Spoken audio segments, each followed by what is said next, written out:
Yes, my name is Joe Bunby. My First Nation friends call me Crazy Joe because apparently I know some crazy people. I don't know.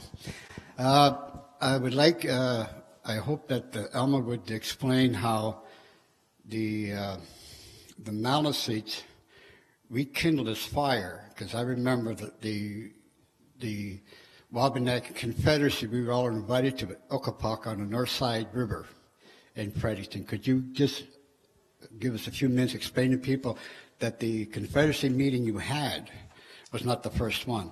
The first one was your nation up here. Yeah. Thank you. Well, for a while, the Confederacy had been dormant. And back, I think, in must have been maybe 65 or somewhere thereabouts, in Restigouche, Chief Brenda Gideon had held and revived the Confederacy.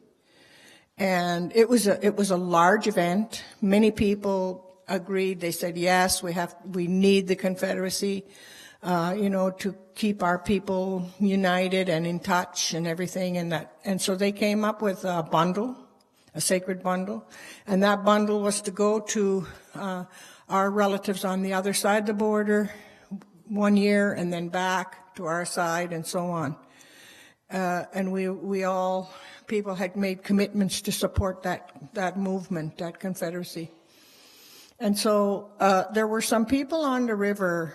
Dan Innes was being one. He's an elder from Tobic.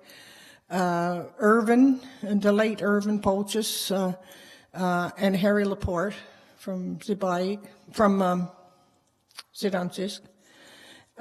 They got together and they said, we need to revive our Grand Council too.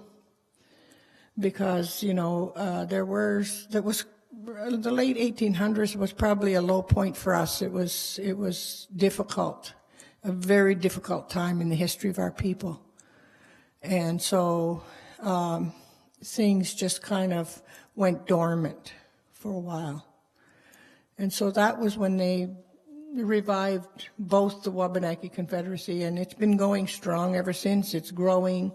There's a whole educating process that we had to go through in our communities too as well. And so it exists. It's growing. We have our Grand Chief, and we have the grandmothers that are involved. We're having one of our Grand Chief, Harry Laporte. Dan was the one that was the Grand Chief first, and then he resigned. And Irvin Polchis was for the rest of his life. And on his deathbed, he passed the bundle and asked Harry if he would carry the bundle. And Harry had made a commitment for like 5 years. And so recently he started a project that it takes a lot of his time and everything. So he relinquished the bundle. And so we have someone now who's sort of on deck. This next weekend, we're having a ceremony for an inauguration of Ron Tremblay into that position. So, yeah. And this will be, this will be where each individual extended family member that attends this ceremony will be backwheel. They'll be putting that on to him. I don't know how else to describe it in English, but it's a ceremony where they put that responsibility onto him. It's a responsibility.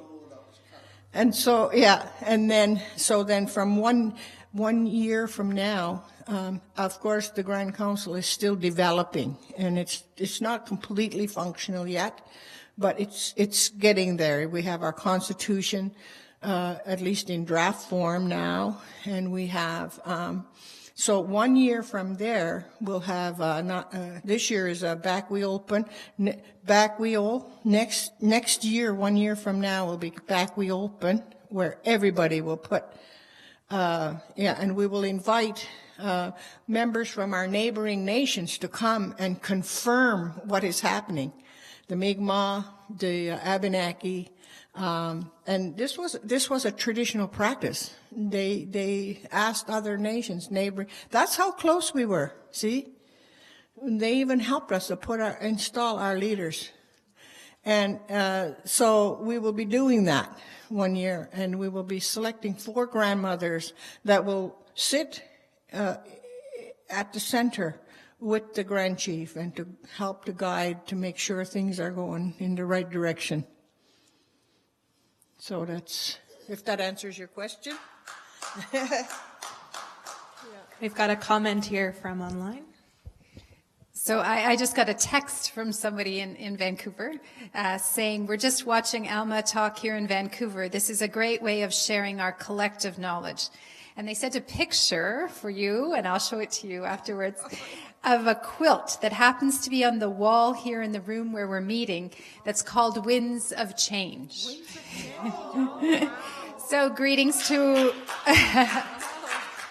So greetings to all in Moncton from Vancouver via an anonymous person, but I'll find out who. Wow. Is that one ready? Okay. Any other questions from here?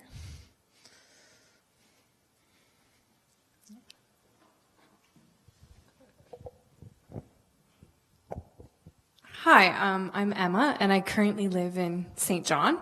But it's more of a comment. Shortly after Elsie Booktook, I had the opportunity through support from Kairos and the United Church of Canada to go to Guatemala and meet with Indigenous people there, who were talking about how they were trying to resist Canadian mining companies. And one of the things that really struck me being in Guatemala was because I'd spent so much time with you, Alma, like building the longhouse by the legislature, and I think we were on a panel together one time talking about fracking, and so it's so similar, and it was the same. Because I went to Guatemala shortly after what happened in Elsie Booktook, the Indigenous people there were saying, how could we ever rely on a Canadian company to respect our rights when you can't respect the rights of the Indigenous people in your own country? Yeah. And so I just wanted to share that comment here. Mm-hmm.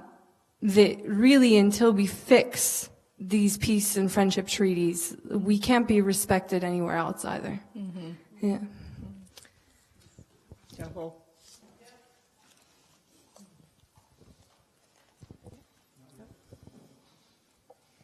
Anyone else?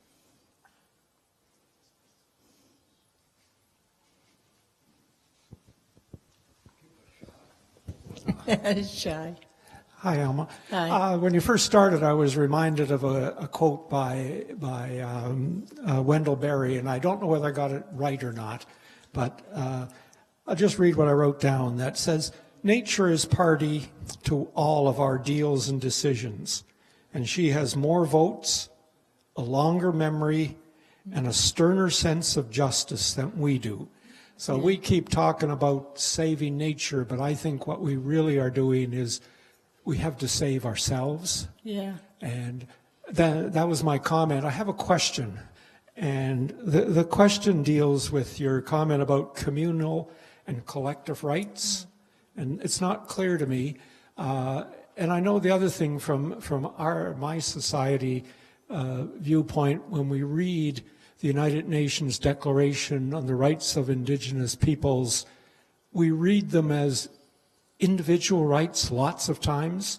So maybe if you wouldn't mind commenting on the 3, communal, collective, and individual rights, help us get out of the individual so much. Okay. Thank you.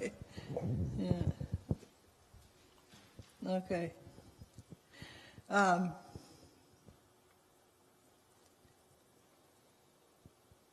Yeah, what you wrote down there is really true. It's creation that governs life here. Yeah. Communal rights and versus collective rights. Somewhere along the way, somebody, probably in Ottawa, coined the term communal rights. And it's because the government has been making an attempt to take our rights, which don't come from the federal government. our rights don't come from the federal government. And I think this is where a lot of people have a hard time to, Canadians have a hard time to get this concept, because their rights come from the government or privileges or whatever it is. But our rights come from the title to our land. Our rights come from the land, not from the federal government. But under the Indian Act system, the government has been trying to take our collective rights that we inherit, our inheritance, and stuff them under the system under the Indian Act, because everything in the Indian Act, the federal government controls it.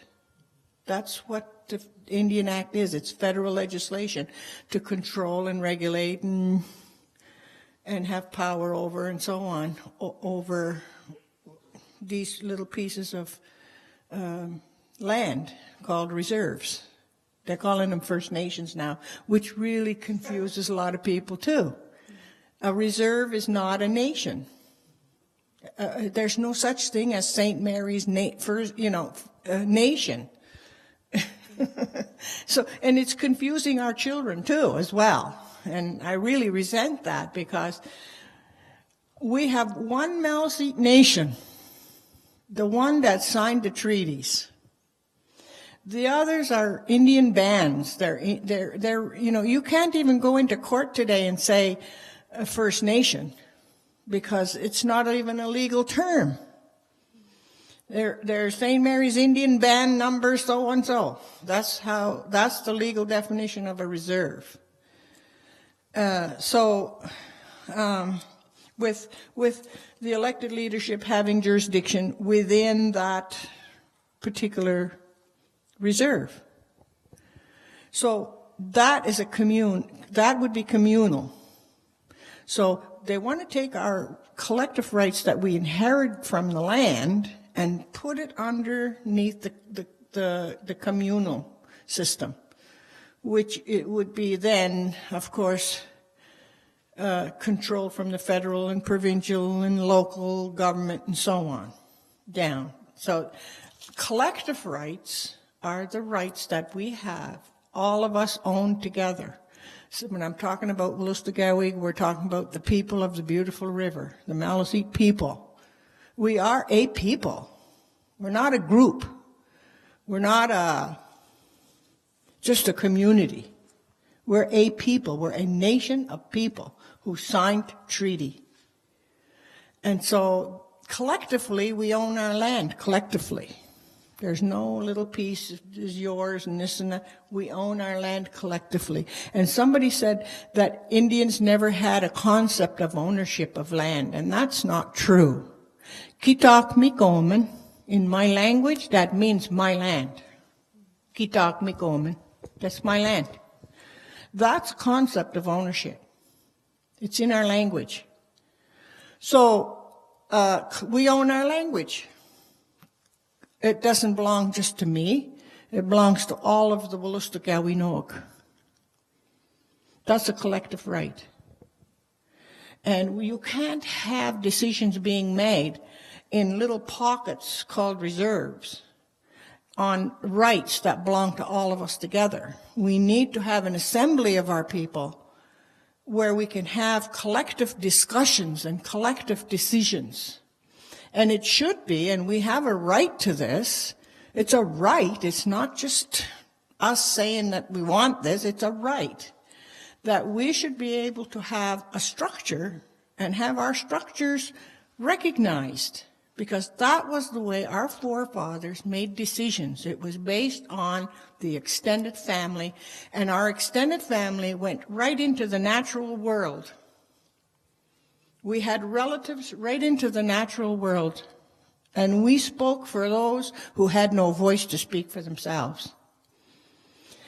And our land was a paradise here because we loved and worshiped the land we walked on. And as David Suzuki, the great well-known scientist, says, that it's really hard for people to understand the depth of connection that we have with our land. Because our DNA and the DNA of the land is one and the same. It's all the way to the molecular level that we have our relationship. And that's why it was a paradise here.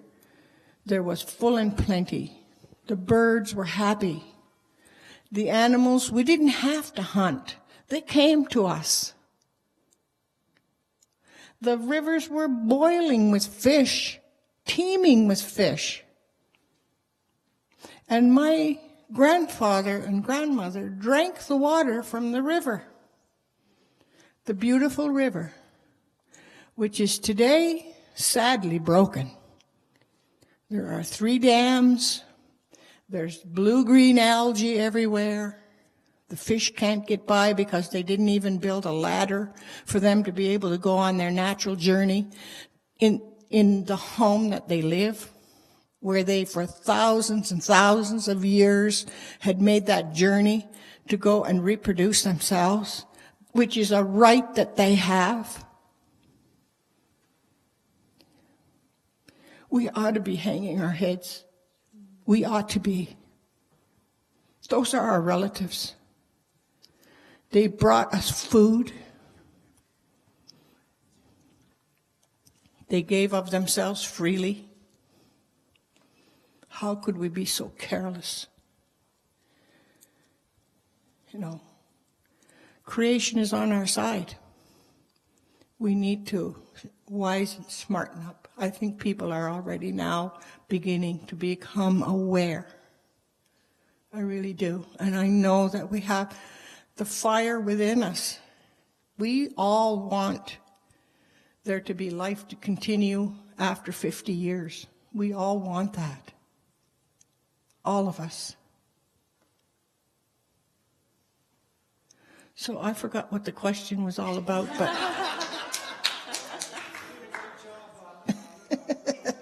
We've got one more question in from Vancouver. Oh, sorry, do you mind if we just switch to the Vancouver one? We've only got time for one more, and we want to get one in from there. You can chat afterwards, though. So this question is coming from Don at the Vancouver Forum, who was born in Nova Scotia.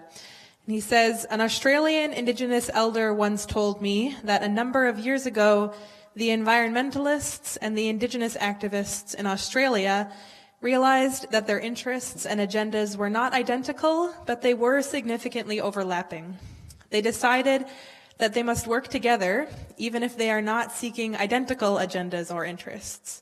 Do you think this is true in the Canadian context, whether on the West Coast or on the East Coast? How can we meet and collaborate even with differing interests or agendas? And what does this mean for our work on fracking? well, I think there's already, like I said before, there's already a beginning of unity happening. It's beginning to happen. And I think, that there are people with the skills to be able to unite our voices. We have, when our ancestors didn't have the media access to, the communication systems that we have today. So there's a really great opportunity, I think, for us to be look what we're doing right here today. We're listening to people from the West Coast. Right now, we're united from coast to coast. Right now. And that's just in Canada, but it could go beyond that. It's all about our creative minds and how far we're willing to go. There's no end to how far we can go with this. We can unite our people. We can unite with other Indigenous people, other people from around the world. I'm interested to hear what's happening, what's going to be the result of the World Conference on Climate Change in Paris. And I'm very happy that Elizabeth May is going to get to go, and so is Mr. Mulcair. That's quite incredible, really, for Prime Minister to invite people from other parties to go. I thought that was pretty good. And so I'm really happy, because then we know that the right voices are going to be heard there. I hope they're a little more than what they came out of the last meeting they had. You know, I don't think we should be looking at just trying to get to that 2% or keeping it at the 2%. We need to be thinking about repairing the damage that we have done to the lands and waters. And, you know, I mean, people they lived well before all this mining and extractive industry, and that's not the only way to have a job, I think. Okay? Thank Thank you you. so much. Let's give Alma one more hand.